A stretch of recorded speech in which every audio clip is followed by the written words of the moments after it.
नमस्कार मित्रों, बोलती कहानियां कार्यक्रम में आपका स्वागत है। आज आपके सामने प्रस्तुत है भारत से दीपक शर्मा की कहानी मेंढकी। पूजा अनिल और अनुराग शर्मा की आवाजों में। निम्मो उस दिन मालकिन की रिहाइश से लौटी तो सिर पर एक पोटली लिए थी। मजदूरी के बदले आज कपास मांग लाई हूं। इधर इस इलाके में कपास की खेती जमकर होती थी और मालिक के पास भी कपास का एक खेत था, जिसकी फसल शहर के कारखानों में पहुंचने से पहले हवेली के गोदाम ही में जमा की जाती थी। इसका हम क्या करेंगे? हाथ के गीले गोबर की बट्टी को अम्मा ने दीवार से दे मारा। दरी बनाएंगे? हमें दरी चाहिए या रोकड़ा? मैं ताव खा गया। मालिक के कुत्ते की सेवा टहल के बदले में जो पैसा मुझे हाथ में मिलता था वो घर का खर्चा चलाने के लिए नाकाफी रहा करता। मेंढकी की छोटी बुद्धि है, ज्यादा सोच भाल नहीं सकती। गुस्से में अम्मा निम्मो को मेंढकी का नाम दिया करती। तभी से जब 6 महीने पहले वो इस घर में उसे लिवा लाई थी। निम्मो की आंखें उन्हें मेंढकी सरीखी गोल गोल लगती, कैसे बाहर की ओर निकली रहती है, और निम्मो की जीभ उन्हें लंबी लगती। ये मुंह के अंदर कम और मुंह के बाहर ज्यादा दिखाई दिया करती है। अम्मा जी, आप गलत बोल रही हो। निम्मो हंसी। जब भी वो अम्मा से असहमत होती हंसती जरूर। मेंढके की बुद्धि छोटी नहीं होती, बहुत तेज होती है, जिसे वह अपने अंदर छिपाए रहती है। जग जाहिर तभी करती है जब उसकी जुगत सफल हो जाए, और जुगती वह बेजोड़ है। चाहे तो पानी में रह ले और चाहे तो खुश्की पर, चाहे तो पानी में रह ले और चाहे तो कूद कर पेड़ पर चढ़ जाए। और यह भी बता दूं कि मेंढकी जब कूदने पर आती है तो कोई अंदाजा नहीं लगा सकता वह कितना ऊंचा कूद लेगी। कूदेगी तू? निम्मो की पीठ पर मैंने टनाटन लात जमाई। कूद कर दिखाना चाहती है तो कूद कूद, अब कूद। मेंढकों की कुदान के साथ मेरे कई कसैले अनुभव जुड़े थे। अपने पिता के हाल बेहाल के लिए मैं मेंढक को भी उतना ही जिम्मेदार मानता था जितना मालिक को, जिसके पगला रहे बीमार कुत्ते ने पिता की टांग नोच खाई थी। और जब डॉक्टर ने इलाज, दवा, टीके मंगवाने चाहे तो मालिक ने मुंह फेर लिया था। ऐसे में बेइलाज चल रहे पिता का दर्द बेकाबू हो जाता तो वे मेंढकों की खाल के जहरीले रिसाव का सहारा ले लिया करते थे। उस रिसाव को अपने घाव पर लगाते लगाते चाट भी बैठते। कभी कभी तो मेंढक की खाल को सुखाकर धुंधाते भी, अपने नशे की खातिर। ताल से मेंढक पकड़ने का काम मेरा रहा करता, उनकी इकलौती संतान होने के नाते। दरी बनाने का भूत निम्मो के सर से उतरा नहीं। अगले दिन बेशक मजदूरी ही लाई, कपास नहीं। हाँ, अपने कंधों पर एक चरखा जरूर लादे रही। मालकिन का है, उसे लोभ देकर लाई हूँ। पहली दरी उसी के लिए बिनूंगी। मतलब? अम्मा की त्योरी चढ़ाई। अब तुझे दरिया ही दरिया बनानी है? घर का कामकाज मेरे मत्थे मरना है। घर का पूरा कामकाज पहले जैसे ही करती रहूंगी।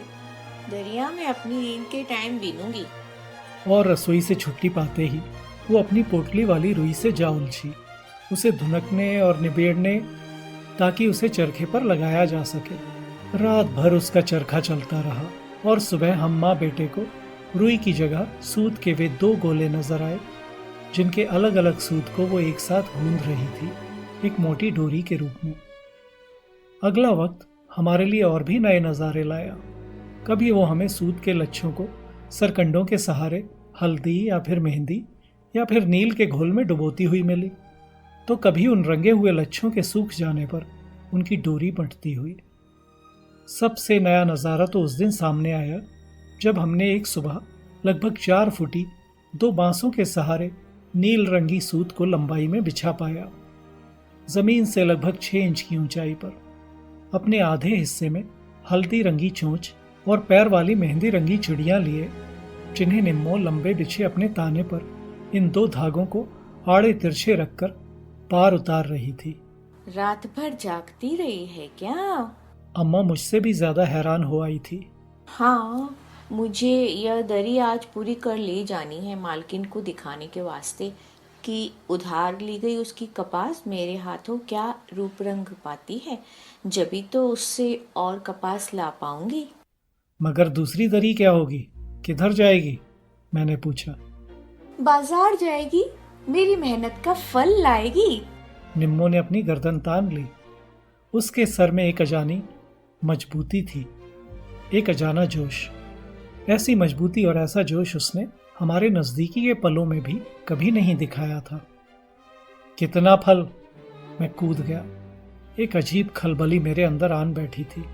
60 से ऊपर तो जरूरी खींच लाएगी। मेरे बप्पा के हाथ की इस माप की दरी का दाम तो 100 से ऊपर जा पहुंचता। एक दरी का 100 रुपया।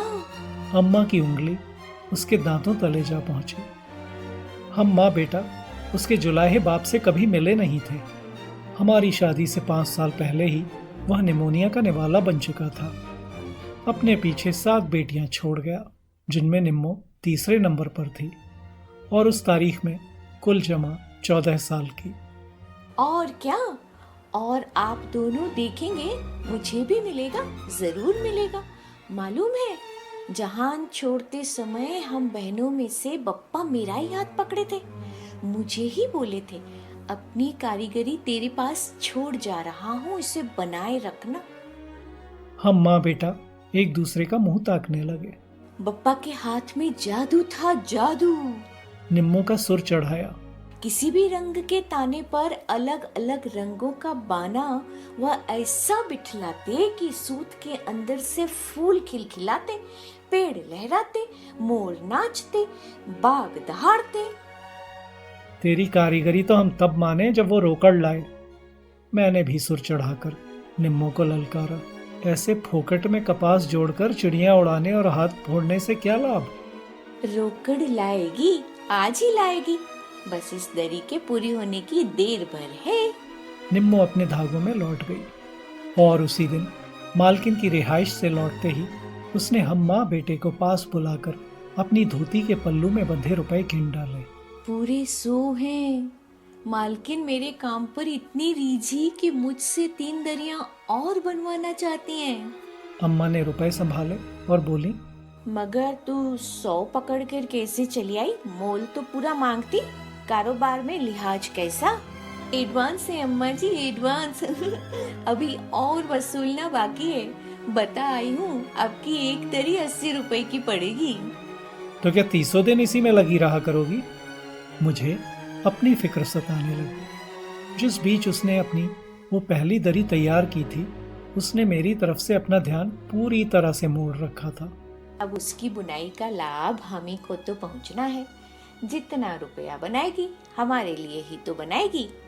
निम्मो के हर दूसरे मामले में मुझ जैसी सोच रखने वाली अम्मा उसकी बुनाई वाले मामले में मुझसे अलग सोचती थी। उस दिन मालिक ने अपने कुत्ते घर की जाली बदलने का काम मुझे सौंप रखा था। कुत्ता घर मालिक के पिछवाड़े बनी हमारी कोठरी वाले दालान के एक कोने में बना था और कुत्ते को उसमें तभी बंद किया जाता था जब मालिक को उसे अपने खास मेहमानों से दूर रखना होता था। कुत्ता था भी भेड़िया नुमा जर्मन शेपर्ड, उस पुराने कुत्ते की ही नस्ल का जिसकी मौत पिता की मौत के आगे पीछे ही हुई थी पिछले साल। कुत्ते घर की ढलवां छत लोहे की थी और दीवारें दमदार लकड़ी की छितरी हुई पट्टियों की। उन पर उस समय मैं नई जाली ठोक रहा था। निम्मो उसी दालान में मुझसे कुछ दूरी पर अपनी बुनाई पर लगी थी, पूरी तरह से उसी में निमग्न। तभी मेरे हाथ से एक कील छूटकर निम्मो की बुनी जा रही दरी पर जा गिरी। मेरा हाथ इधर जाली को सीधी बनाए रखने में लगा है। दरी वाली वो कील उठाकर मेरे पास ले आओ, मैंने निम्मो को आवाज दी। और इधर मेरे हाथ अपने फंदों में फंसे पड़े हैं। मेरी ये तीसरी दरी बस पूरी ही होने जा रही है। निम्मो ने पट से मुझे जवाब दे डाला। मुझे जवाब नहीं चाहिए, कील चाहिए। उसकी बेध्यानी मुझसे सही नहीं गई। तुम्हारे पास यही एक कील है क्या? मैंने बताया तो है, मुझे यह दरी आज ही पूरी करनी है। मालकिन कहती है इसे पूरा करने पर ही वह मुझे मेरा बकाया पकड़ाएगी। तू और तेरा बकाया। जाली छोड़कर मैं उसकी दिशा में दौड़ गया। तू और तेरी बुनाई इसे छोड़ती है या मैं इसे छुड़ाऊं? मेरे धागों को मत उलझाना। दोनों हाथ के अपने सूत समेत वो बुनी जा चुकी 2/3 अपनी उस दरी पर जा बिछी। वरना यह दरी पूरी न हो पाएगी। इसे पूरी तो अब मैं करूंगा। मैं उसके हाथों पर झपट लिया। छोड़ दो मुझे, छोड़ दो, वरना मैं ताल में जा कूदूंगी। नहीं छोड़ता, नहीं छोड़ूंगा। आपे से बाहर हो रहे मेरे हाथ 4 फुटी उस बांस को लिपटे हुए धागों से बाहर खींच लाए। अम्मा जी, निम्मो चिल्लाई। अम्मा जी, हमारी दरी गई, हमारी दरी गई। कोठरी के अंदर सब देख सुन रही अम्मा हमारी ओर बढ़ाई। क्या हो रहा है? हम पति पत्नी के झगड़ों के समय वैसे वो अपने कान आंख बंद ही रखा करती थी। अम्मा तू आज भी बीच में मत पड़ना, वरना मुझसे कोई बड़ा कांड हो जाएगा, मैंने अम्मा को चेताया। अम्मा वहीं रुक गई। ये दरी आज जाएगी ही जाएगी। मैंने 4 फुटी वो बांस दूर जा फेंका और आज से मेरे घर में बुनाई एकदम बंद। ऐसा कहोगे तो मैं ताल में जा कूदूंगी। निम्मो दरी से उठ खड़ी हुई। जा कूद जा, कूद जा, कूद जा। चिनक रही मेरी चिंगारियां बाहर छूट आई। निम्मो ने आओ देखा न ताओ मालिक के गेट की ओर निकल पड़ी। रोक ले उसे, रोक उसे, मेंढकी तो वह है ही, सच में जा कूदेगी। कूदे जहां उसे कूदना हो। निम्मो के सूत वाले गोले मैंने जमीन पर पटक मारे। निम्मो की छलांग उसे ले डूबी। उसकी मौत को एक हादसे का नाम दिलाने में मालिक ने मेरी पूरी मदद की और मैं पुलिस की पूछताछ से साफ बच निकलने में कामयाब रहा।